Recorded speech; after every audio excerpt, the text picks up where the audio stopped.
And imagine being so whole that you no longer want anything. We've measured this. Imagine feeling so connected to the emotions of your future. You've conditioned your brain and body into that state.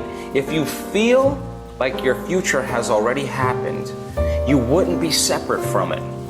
In fact, you wouldn't even be looking for it. Why would you look for it if it felt like it already happened? That's when the magic happens. That's when you move closer and closer into the present moment. And if that singularity point, that source energy, the all in all, the universal mind, whatever you want to call it, pure love, as you move closer to it, then the process of creation, the process of healing, the process of doing, having a mystical moment would be an arousal also. But the arousal wouldn't be fear.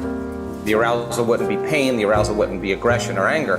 The arousal is actually ecstasy. And we've actually caught this on so many brain scans that if you're in that state, why would you want to leave the moment? You just, and that's, you're moving closer to source. And when that happens, you experience oneness. And oneness is when your consciousness actually merges with the consciousness of the all in all. And that should be an arousal, and that should be an awakening. And the amount of energy that we capture in the brain when this occurs, the amount of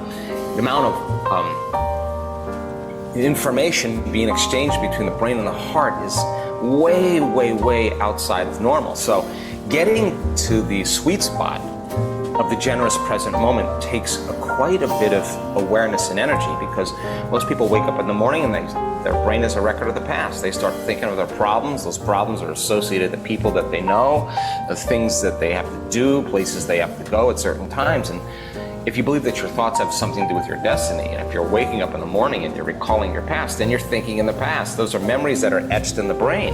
Now, every one of those problems has an emotion associated with them. So the moment a person feels unhappy, or feels desperate, or feels fear, now their body's in the past, because thoughts are the vocabulary of the brain and feelings are the vocabulary of our bodies, and how we think and how we feel creates our state of being. So a thought and a feeling, an image and an emotion, a stimulus and response, and you're conditioning the body subconsciously to being in the past. And when we live by familiar emotions, the body's so objective that it's believing that it's living in that same past experience that created that problem. It doesn't know the difference. And if the environment signals the gene, and the end product of an experience in the environment is an emotion, we're signaling the gene without the environment. And if those stress hormones dysregulate or downregulate genes and create disease, now you're headed for a genetic future, right? But then people get up, after they get caught up in the way they feel and reaffirm their identity, then they get up and do a series of routine automatic behaviors that they've done the day before. And we could take their yesterday, 90% of their day looks a lot like their tomorrow, and they become habituated into a predictable future. And if the familiar past is the known, and the predictable future is the known, and that person's lost their free will to a set of programs, but there's no unseen hand doing it to them, there's no room for not anything new to happen in their life. Then if the familiar past is the known, the predictable future is the known, there's only one place where the unknown exists, and that's the sweet spot of that generous present moment.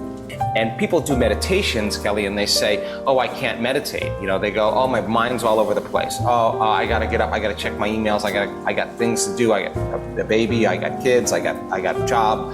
And they buy into the thought that they can't meditate, or it's too hard, or something's wrong with them, or they need a brain scan, whatever. And really, that's just the thought that's causing them to stay in the known. On the other side of that thought is freedom. And when a person is saying, oh my God, it's 8 o'clock in the morning and I'm sitting meditating, this is normally when I get in traffic and I throw a tantrum.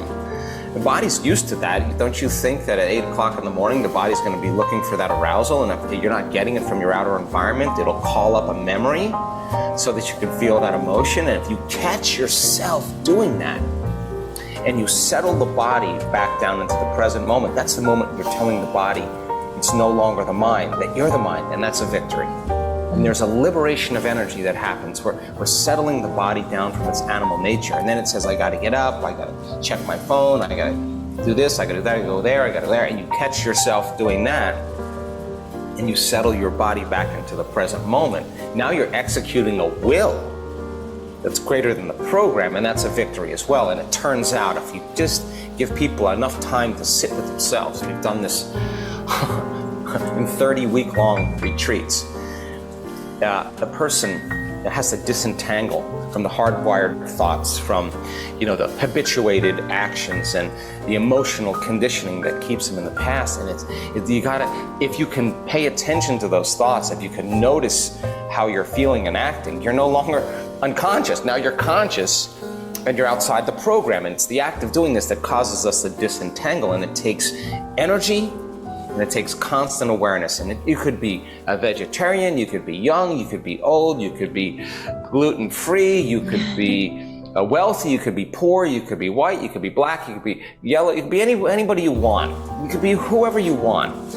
Everybody, once they learn how to do this, when they can settle into the present moment, the unknown, and nothing dangerous or bad happens, it provokes adventure, it provokes novelty, it provokes the craving for a new experience, a new possibility. And that's where all possibilities exist, in that eternal now. And that's when you go from the realm of space-time, space-time is three-dimensional reality where there's an infinite amount of space, we experience time moving through it, to this realm called time-space, where there's an infinite amount of time. If you have time is eternal, you can get a lot of things done. There's not a lot of possibilities equal to your imagination. Now, when people finally can settle into the unknown, without a name, without a face, without a social security number, without a budget, without a profession, without kids, and just be aware of themselves, aware of nothing that has anything to do with the known physical material world, and they create from nothing, that's when something begins to appear, because nothing is the fundamental ground for everything physical and three-dimensional. So teaching people how to do that, to get to that present moment, is the art. And once people actually can get there, they actually no longer really want anything. All the things they thought they want, they no longer want, because they feel like they have them. And I would say that's a really good place to be. So a person does a great meditation. This is all of us. You get locked in your heart, your brain is opened up, your mind's expanded, you're seeing that future, you're embracing it emotionally, and then you got to now practice with your eyes open. Now you got to be able to maintain that modified state of mind and body your entire day. And if you can, get ready, weird things are going to happen in your life. But if you say, God, I'm so upset, and you disconnect from the energy of your future, and your response is producing emotions and energy of the past and thoughts related to past memories, don't expect anything in your life to change. And if you said to me, well, it's that person or that circumstance, I'd say, uh-oh, we're back to the unconscious program of being a victim, that the outer world is controlling the way we think and feel. Maybe it's how we think and feel, change the way we think and feel, we produce an outcome in our outer life. So the response in the stress hormones, causing us to feel more like matter and less like energy, we're going to feel more separation. And so then the desperation of separation means now it's got to happen out there to make this go away. And